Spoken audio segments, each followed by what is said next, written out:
Namaskar and welcome back to the channel. So we are back to discuss the remedy for the day and which is known by the name called Stillingia sylvatica.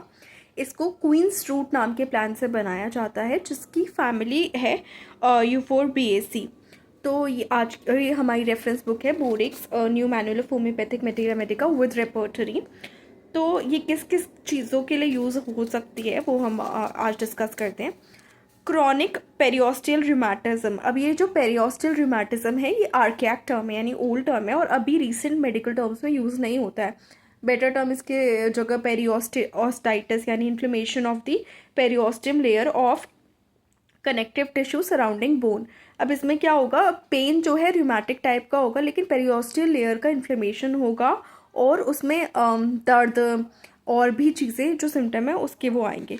Syphilitic and स्क्रोफिलस affections में syphilitic यानी relating to syphilis, या तो कोई family में syphilis से affected है तो वो कैरी आउट हो रहा है। Bacterial infection usually spread by sexual contact that starts as a painless sore. It develops in stages and symptoms that vary with each stage.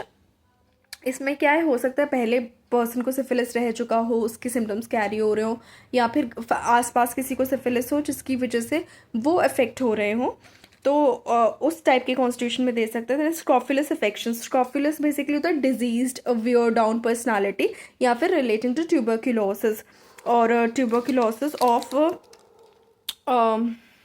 लिम्फेडेनाइटिस, cervical tuberculosis लिम्फेडेनाइटिस, जिसमें एक नेक इन्फेक्शन होता है दैट अफेक्ट्स लिम्फ नोड्स, उसको भी स्क्रोफिला कहते हैं। तो उस तरीके के इन्फेक्शंस में फैमिली में या उनकी पास्ट हिस्ट्री में या उनकी रीसेंट हिस्ट्री में है तो दे सकते हैं। और उसका मतलब स्क्रोफिलस बेसिकली डिजीज कंडीशन या बहुत ही क्रॉनिक कोई डिजीज चल रही हो उस कंडीशन में दे सकते हैं।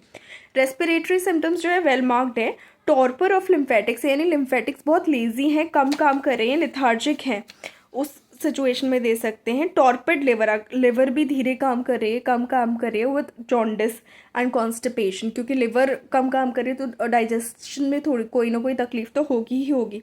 माइंड जो है ग्लूमी फॉर बॉन्डिंग्स होते हैं, इसमें डिप्रेस्ड होता है, ऐसा उसको लगता है कुछ न कुछ गलत होने वाला है, कुछ सैड होने वाला है।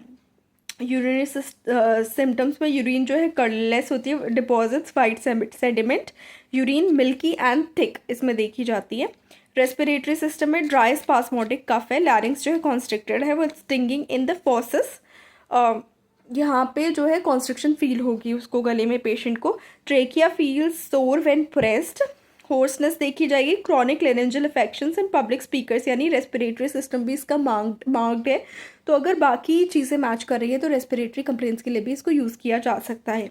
एक्सट्रीमिटीज़ में aching pains and bones of extremities and back देखा जाता है। स्किन में ulcers, chronic eruptions on hands and fingers, enlarge cervical glands देखी जाती है।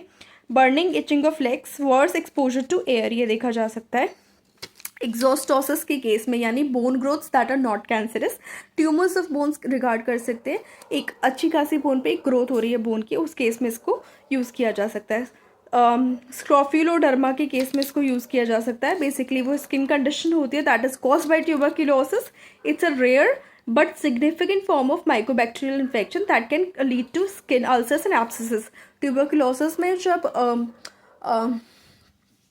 जो है MDR-TB हो जाता है, मल्टीपल ड्रग रेसिस्टेंट ट्यूबरक्लोसिस हो जाता है, या नॉर्मल ट्यूबरक्लोसिस में भी जब स्किन कंडीशंस डेवलप होने लगती है तो जो आप मतलब जो ट्रीटमेंट ले रहे हैं वो ले ही रहे हैं, साथ में इसको एज कॉम्प्लीमेंट्री ट्रीटमेंट दे सकते हैं। और इनिशियली जब इतना डेवलप नहीं था तो ये एज ओनली रेमेडीज़ भी यूज़ होती थी। जिस एरिया में, जिस क्षेत्र में ये डेवलप हुई थी वहाँ पे जब ATT नहीं आया था तो ट्यूबरक्यूलोस इन्फेक्शंस के लिए one of the remedies which was used is this one.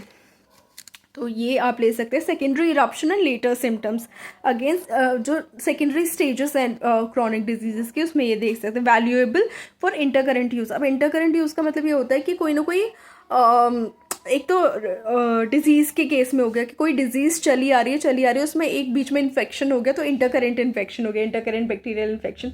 दूसरा यूज़ हो गया कि कोई रेमेडी से ठीक हुआ जा रहा है लेकिन रुक गया अब स्टेज, अब और इम्प्रूवमेंट नहीं हो रहा उसी रेमेडी से, तो उसमें बीच में कोई और रेमेडी देनी पड़ेगी तो जो उसके ट्रीटमेंट को और ज़्यादा आगे बढ़ा सके और ज़्यादा ठीक से कर सके पेशेंट को। तो ऐसी इंटरकरेंट यूज़ के लिए one of the remedies is stillingia sylvatica. Again symptom picture patient picture के साथ मैच होनी चाहिए, इसलिए बहुत ज़्यादा देख दाग के दवाई देनी है और सेल्फ प्रिस्क्राइब नहीं करना है। उसके बाद मोडालिटीज़ देखें तो worse in the afternoon, damp air and motion, better in morning, dry air. Relationship जो है कंपैरिजन कर सकते हैं हम इसका स्टेफिसगेरिया से, मर्क्यूरिस से, सिफिलिनम से, ऑरम से, कोराई से। कोराई में सिफिलिटिक नोट्स होती है अगेन, इसलिए कंपेयर करके अगर नोट्स की प्रॉब्लम है तो ये रेमेडी प्रिस्क्राइब करनी है। Dose, tincture and first potency advice दी है बोरेक ने, लेकिन करंट पिक्चर के साथ साथ जो भी क्लिनिकल प्रैक्टिस में जो पोटेंसी ज़्यादा अच्छे से काम करती है वो आप दे सकते हैं। So that's it for stillingia sylvatica and please do not self prescribe. And मुझसे कंसल्ट करने के लिए इट्स अ पेड कंसल्टेशन, तो आप ईमेल कर सकते हैं। Thank you so much. Please like the video, share the video, subscribe to the channel. Don't forget to hit the bell icon. Thank you so much.